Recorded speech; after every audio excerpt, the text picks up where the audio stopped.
तो प्यारे बच्चों, आज मैं आपके साथ क्लास 3 का चैप्टर क्लास 4 का चैप्टर है स्वराज इंडिया पब्लिक स्कूल का, जिसका नाम है, हिंदी का चैप्टर है क्लास 6 गुब्बारे में चीता। सबसे पहले बच्चों, जब हम इस चैप्टर को पढ़ते हैं ना, तो सबसे पहले हमको ये बात सोचनी चाहिए कि डिफिकल्ट वर्ड्स तो भाई हमारा पीछा छोड़ेंगे नहीं। तो सबसे पहले हम क्या करते हैं, गुब्बारे लिखते हैं। क्या लिखेंगे? गुब्बा, पहले आधा ब, फिर बा, फिर रे। इसका मतलब होता है गुब्बारे, ये है ना? मेरे को आते तो स्पेलिंग। बच्चों, गुब्बारे में चीता में आप ये ना भूल जाइएगा कि गुब्बारे की स्पेलिंग क्या है।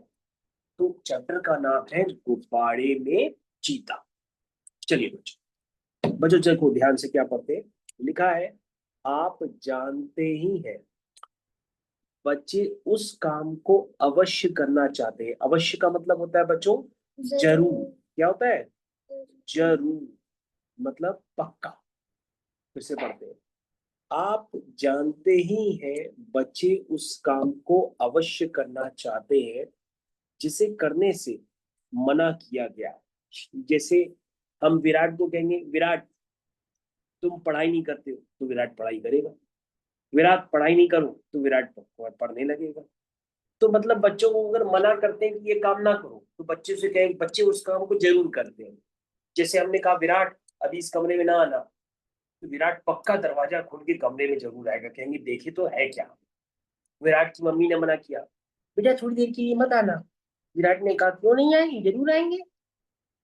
तो क्या लिखा है इसमें कि बच्चे उस काम को जरूर करते हैं हमारे उम्र जो के उनको बच्चे करने के लिए मना किया गया, है ना? उसके बाद बच्चे स्वभाव से ही बहुत जिज्ञासु होते हैं। जिज्ञासु का मतलब जो जानने की इच्छा रखता, जानने की इच्छा रखने वाला, जानने ने की इच्छा रखने वाला, जानने की इच्छा रखने वाला, उसको बच्चों हम लोग क्या कहते हैं? जिज्ञासु। क्या कहते हैं? जिज्ञासु। जिज्ञासु बच्चों डिफिकल्ट वर्ड में है। जिज्ञासु, जिज्ञासु, क्या कहते हैं? जिज्ञासु। मतलब ये और ये कठिन शब्द में लिख सकते हैं। तो बच्चों ये क्या हो गया? जिसे करने से मना किया गया हो, बच्चे स्वभाव से ही जिज्ञासु होते हैं। ठीक है, तो बच्चों फिर चैप्टर को फिर से स्टार्ट करते हैं एक बार। चलिए यहाँ से, प्यारे बच्चों फिर से देखिएगा, हम फिर से अंडरलाइन करेंगे। आप जानते ही हैं बच्चे उस काम को अवश्य करना चाहते हैं जिसे करने से मना किया गया हो। बच्चे स्वभाव से ही जिज्ञासु होते हैं, उनमें सब कुछ जान लेने की चाहत होती है। वो सब कुछ जानना चाहते हैं। यह चाहत, टैबलेट है, कोई पेंसिल रखने वाला नहीं है। यह चाहत उन्हें कई बार घोर संकट में भी डाल देती है ना? यह चाहत उनको कहाँ डाल देती है? घोर संकट। संकट का मतलब क्या होता है? मुश्किल, खतरे, खतरा। अरे वाह, मुश्किल, खतरा। और उसको हम लोग और भी क्या कहते हैं? संकट। अच्छा, संकट मोचन भगवान किसको कहते हैं? अरे वाह, हनुमान जी को हम लोग क्या कहते हैं? संकट मोचन। क्यों कहते हैं? क्योंकि वो जितने भी हमारे ऊपर संकट आने वाले हैं उसको वो हर लेते हैं। जैसे हम लोग जब डर जाते तो हनुमान चालीसा भी पढ़ सकते हैं। हनुमान चालीसा भी पढ़ सकते हैं। ठीक है, तो यह चाहत उन्हें कई बार घोर संकट में भी डाल देती। ठीक है, फिर भी वे नए नए प्रयोग करने से स्वयं को नहीं रोक पाते। तो बच्चों यहाँ पर कुछ हमें लगता है चैप्टर में गड़बड़ हुआ है। चैप्टर का नाम भी अजीब है। चैप्टर का नाम है गुब्बारे में चीता। भाई चीते के अंदर गुब्बारा होता तो बात अलग होती, यहाँ पर उल्टा हो गया, गुब्बारे में चीता है। तो लगता है गुब्बारा चीता से बड़ा है। गुब्बारा चीता से बड़ा तभी हो सकता है जब वो हॉट एयर बैलून, क्या हो? Hot air balloon. तो बच्चों अभी पहला जो पैराग्राफ पढ़ा है उसमें पढ़ के सिर्फ इतना पता पड़ा कि बच्चे बड़े जिज्ञासु होते हैं। उनको जिस काम को करने के लिए मना करो वो काम वो जरूर करते हैं, और बड़े ही स्वभाव के जिज्ञासु होते हैं। उनके मन में ये चाहत होती है कि हम दुनिया की हर चीज को पहले ही जान जाए। चलिए आगे बढ़ते हैं। जैसे अभी मेरा चैप्टर जान रहे, फिर आगे इसको मुश्किल नहीं होगी इस चैप्टर में। पाठ प्रवेश। अरे ये चैप्टर किसने लिखा है? प्रेमचंद। हाँ, किसने लिखा है? प्रेमचंद। प्रेमचंद जी कौन है? हमारे मामा। मामा मामा का नाम प्रेमचंद है ना? हाँ, चलिए आगे बढ़िए। प्रेमचंद हिंदी के सर्वश्रेष्ठ कलाकार। इस कहानी से इस कहानी में उन्होंने बलदेव नाम के एक लड़के का किस्सा बयान किया है, जो अपने साथियों के साथ गेंद का खेल न खेलकर सर्कस देखने गया। सर्कस में उस पर क्या क्या बीती यह बताने की नहीं, पढ़कर आनंद उठाने की बात है। अरे वाह! प्रेमचंद जो है हिंदी साहित्य के हमारे लेखक हैं, जो हिंदी की कविताएं लिखते हैं। उसमें से ये प्रेमचंद ने एक कहानी लिखी है जेल में, जो बलदेव के नाम के लड़के के बारे में है। लड़के का नाम है बलदेव, नाम से लग रहा है बड़ा ही बलशाली है। लड़के का नाम क्या है? बलदेव। नाम से लग रहा है बड़ा ही क्या है? बलशाली, लेकिन है नहीं, क्योंकि वो गेंद खेलने नहीं गया। कहाँ चला गया? सर्कस में चला। और सर्कस में बेचारे को लगता है फंस गया है। कहाँ फंस गया? क्योंकि इसमें लिखा है ना कि सर्कस में बेचारा फंस गया। अब उसको ऊपर क्या बीती है वो तो आपको पढ़ के ही पता पड़ेगा। चलो भैया, बलदेव खड़ा हुआ है सर्कस पे। ये देखो बच्चों, आपकी स्क्रीन पे आ चुका है बलदेव। क्या कर रहा है? सर्कस करें। अरे बलदेव के हाथ में लगता है हॉट एयर बैलून भी है। बलदेव बड़ा खुश है। ये बलदेव का चेहरा है और ये बलदेव का मुंह है। देखो कितना खुश है ये बलदेव। ये बलदेव की मुंह में क्या है? लालिमा। क्या है? लालिमा। और ये बलदेव की क्या है? लाल रंग की टोपी। चल आगे बढ़ते हैं। चलो, हाँ, स्कूल का स्कू कैसे लिखा गया है? स्कू बड़ा है, ल छोटा है। स्कूल के पास एक मैदान में सर्कस लगा। देखा, सारे शहर की दीवारों पर उसके विज्ञापन चिपका दिए गए। विज्ञापन मतलब पोस्टर। विज्ञापन में तरह तरह के जंगली जानवर अजीब अजीब काम करते हुए दिखाई दे रहे थे। लड़के तमाशा देखने के लिए ललचा रहे थे। पहले तमाशा रात को शुरू होने वाला था। इश्तिहार बड़ा आकर्षक था।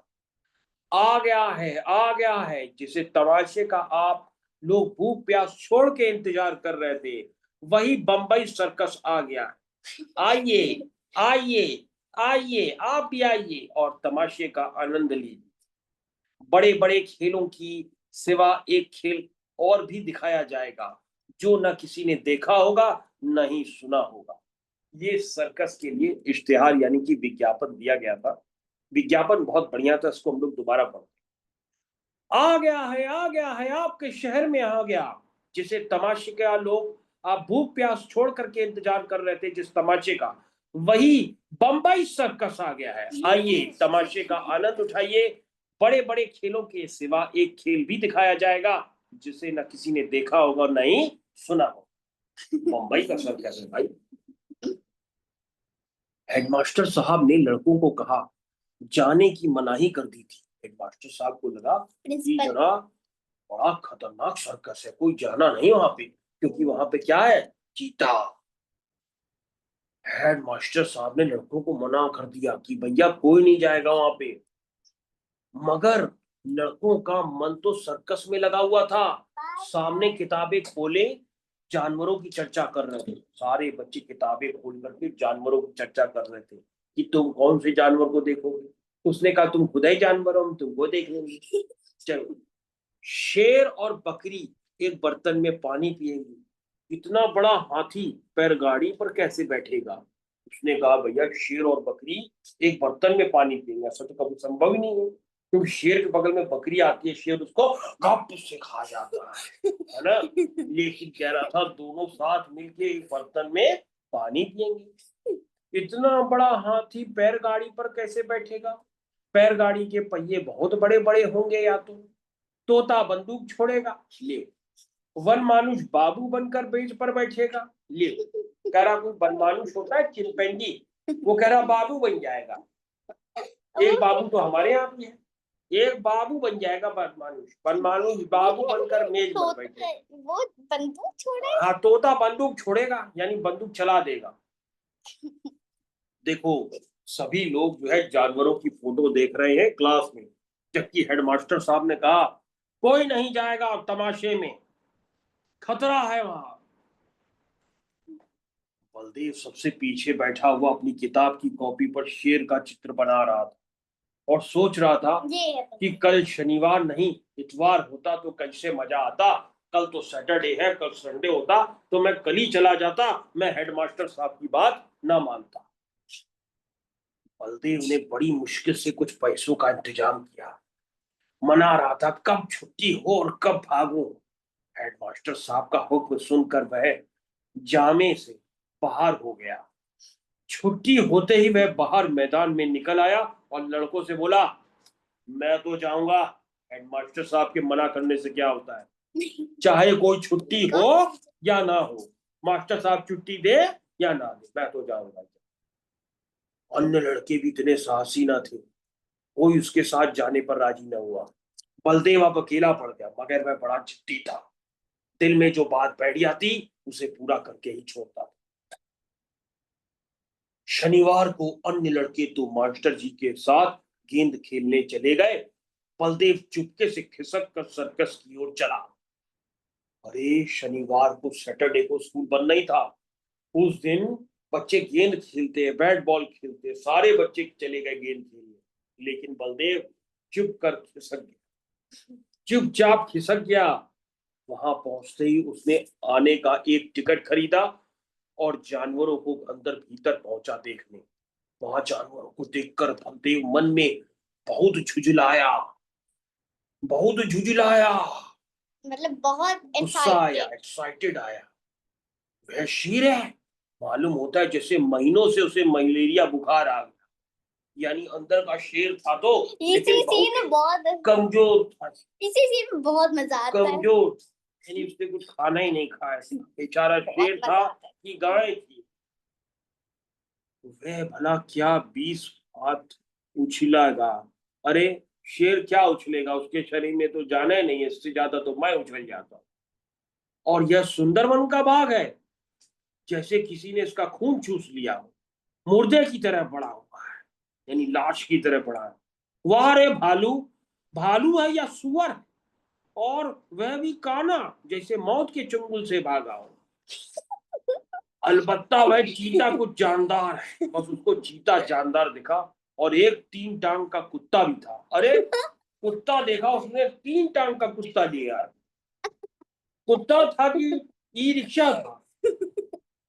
मन ही मन सोचा, इसकी एक टांग किसने काट ली, दुम कटे। अच्छा कुत्ते की दुम थी ही नहीं, पूंछ नहीं थी, उसको कहते पूंछ कटा या दुम कटा कुत्ता। या दुम कटे कुत्ते तो देखे थे, पैर कटा कुत्ता आज ही देखा, और ये दौड़ेगा कैसे, यह सोचकर बलदेव बड़े जोर से हंसा। बलदेव को अफसोस हुआ कि गेम छोड़कर यहाँ नाहिक आया, एक आने पैसे भी गए। ऐसे जानवरों को तो मैं खेत में भी ना देखता। बलदेव को गुस्सा आया, कहता इतने घटिया जानवर तो मैं खेत में भी ना देखता, फ्री में भी ना देखता। इतने में एक बड़ा सा भारी गुब्बारा दिखाई दिया। उसके बाद एक आदमी खड़ा चिल्ला रहा था। अरे गुब्बारे के पास एक आदमी खड़ा यहाँ से चिल्ला रहा सीन था, चेंज हो जाता है। आओ आओ आओ चले आओ, 4 आने में आसमान की सैर करो। ऐसे आओ आओ आओ, चलो चलो, 4 आने में आसमान की सैर करो। तरफ ऐसे चल रहा है, सब देखने ही आ गए। अभी बलदेव उसी तरफ देख रहा था कि अचानक शोर सुन के वह चौंक पड़ा। पीछे फिर मुड़कर देखा तो मारे डर के उसका दिल कांप उठा। वही चीता ना जाने किस तरह पिंजड़े से निकलकर उसकी तरफ दौड़ा चला आ रहा था। बलदेव जान बचा करके भागा। अरे जैसे ही बलदेव ने गुब्बारे को देखा, फिर उसका ध्यान गया पीछे की तरफ। उसने देखा, अरे जो चीता इतना कमजोर था वो दौड़ करके पिंजरे से बाहर उसकी तरफ आ रहा। इतने में एक तमाशा हुआ, उधर से चीता गुब्बारे की तरफ दौड़ा। जो आदमी गुब्बारे की रस्सी पकड़े हुआ था वह चीते को अपनी तरफ आता देखकर बेतहाशा हो गया, लियो बेहोश हो गया। बलदेव को कुछ सूझा न सूझा, वह झट से गुब्बारे पर चढ़ गया। लियो बलदेव को लगा कि ये गुब्बारा है कि बिल्डिंग, उसने सोचा ये बिल्डिंग है, इसके ऊपर चढ़ जाओ, चीता ऊपर नहीं चढ़ पाएगा। बलदेव गुब्बारे के ऊपर चढ़ गया। चीता भी शायद उसे पकड़ने के लिए कूद कर गुब्बारे पर जा पहुंचा। लियो गुब्बारे पर कूद करके चीता पहुंच गया। लियो बलदेव का क्या होगा। गुब्बारे की रस्सी छोड़कर वह आदमी तो पहले भागा ही था। देखो गुब्बारे की रस्सी छोड़कर वह आदमी तो पहले ही भाग गया था। वह गुब्बारा उड़ने लगा। वह गुब्बारा उड़ने के लिए बिल्कुल तैयार था। रस्सी छूटते ही वह ऊपर उठा। बलदेव और चीता दोनों ऊपर उठ गए। बात की बात में गुब्बारा ताड़ के बराबर पहुंच गया। ले एक ही गुब्बारे पर बलदेव और चीता दोनों हवा में हो गए। चीते ने कहा बलदेव को मेरे को नीचे उतारो। बलदेव ने कहा उसको तुम मेरे को नीचे उतारो। चीते ने कहा। बलदेव ने एक बार तो नीचे देखा तो लोग चिल्ला चिल्ला कर चीते से बचने के उपाय बताने लगे, मगर बलदेव के तो होश उड़ गए थे। उसकी समझ में कोई बात नहीं आ रही थी। ज्यो ज्यो गुब्बारा ऊपर उठता जा रहा था, बलदेव की जान सूखती जा रही थी। हाय तौबा, मुझे बचाओ। इससे बढ़िया मैंने मास्टर साहब की बात मान ली हो। मैंने मास्टर साहब की बात नहीं मानी, मैं आ गया खेल। चीता तो बड़ी आसानी से बलदेव को चट कर जाता, मगर उसे अपनी जान की फिक्र पड़ी। ले चीता को अगर मौका मिलता तो बलदेव को चपटा देता, खा जाता, लेकिन चीते ने सोचा पहले मैं अपनी जान तो बचाऊं, मैं खुद हवा में टंगा हुआ हूं। सारा चीतापन भूल गया था। सारा चीतापन भूल गया था, यानी चीता अपना चीतापन भूल गया। ये देखो बच्चों, ये आपकी स्क्रीन में बलदेव और ये चीता। हाँ, आखिर चीता इतना डरा कि उसके हाथ पांव फूल गए और वह फिसल कर उल्टा नीचे गिरा। जमीन पर गिरते ही उसकी हड्डी पसली चूर चूर हो गई। लियो, हड्डी पसली बलदेव की चूर चूर हो गई चीते। अब तक तो बलदेव को चीते का डर था, अब यह फिक्र थी कि गुब्बारा मुझे कहाँ ले गया था। अब गुब्बारा बलदेव को लिए जा रहा था। कहाँ ले जा रहा था? पनकी पड़ाव, घंटाघर। वह एक बार घंटाघर की मीनार पर चढ़ा था। यानी घंटाघर मतलब स्टेशन में घंटाघर है ना, वहां बहुत ऊंची मीनार होती है, उसको घंटाघर कहते हैं। उसको लगा वो मीनार पे चढ़ गया है, टावर पे चढ़ गया, ऊंची बिल्डिंग पे चढ़ गया। ऊपर से उसे नीचे के आदमी खिलौने और घर घरौंदे जैसे लगते थे, मगर इस वक्त वह कई गुना ऊंचा था। बलदेव बेचारा बहुत ऊंचा उठ चुका था। एकाएक उसे एक याद आ गई कि उसने किसी किताब में पढ़ा था कि गुब्बारे का मुंह खोल देने से उसमें गैस बाहर निकल जाती है और गुब्बारा नीचे उतर जाता है। मगर उसे यह ना मालूम था कि मुंह बहुत धीरे धीरे खोलना चाहिए। उसने एकदम से मुंह को खोल दिया और गुब्बारा बड़ी तेजी से नीचे आने लगा। जब वह जमीन से थोड़ी ऊंचाई पर आ गया तो उसने नीचे की तरफ देखा, दरिया बह रहा था। ले पानी बह रहा था। फिर तो वह रस्सी छोड़कर दरिया में कूद पड़ा और तैरकर निकल आया। बलदेव जैसे तैसे पानी में कूद गया और भैया बाहर निकल आया। चैप्टर समाप्त हुआ। बलदेव ने मास्टर साहब की बात नहीं मानी और चीते के साथ हॉट एयर बैलून में ऊपर हो गया। चीता जान बचा करके ऊपर से नीचे कूदा, उसकी हड्डी पसली टूट गई, लेकिन बलदेव की हड्डी पसली नहीं टूटी क्योंकि वो पानी में था। लेकिन बलदेव को तैरने आता था, इसलिए बलदेव पानी से बाहर निकल आया। तो ये था बच्चों, डिफिकल्ट वर्ड्स जान लीजिए। विज्ञापन, इश्तिहार, तमाशा, मनोरंजन दृश्य, बेतहाशा, अचानक जोर से, वेग, तेज गति, दरिया, नदी, जामे से बाहर होना, अपनी हद लांघना, होश उड़ जाना, घबरा जाना, प्राण सूखना, बहुत अधिक घबरा जाना, हाथ पांव फूलना, विपत्ति से घबरा जाना, हड्डी पसली चूर चूर हो जाना, बुद्धि तरह घायल हो जाना। तो बच्चों ये डिफिकल्ट वर्ड्स और ये रहा आपका चैप्टर, ये समाप्त हुआ। धन्यवाद, बहुत बहुत धन्यवाद इस चैप्टर को लिए। क्लास 4th का ये चैप्टर था, नाम था गुब्बारे में चीता। सर वो वाली लाइन एक बार फिर से पढ़िए ना, वो वाली जो विज्ञापन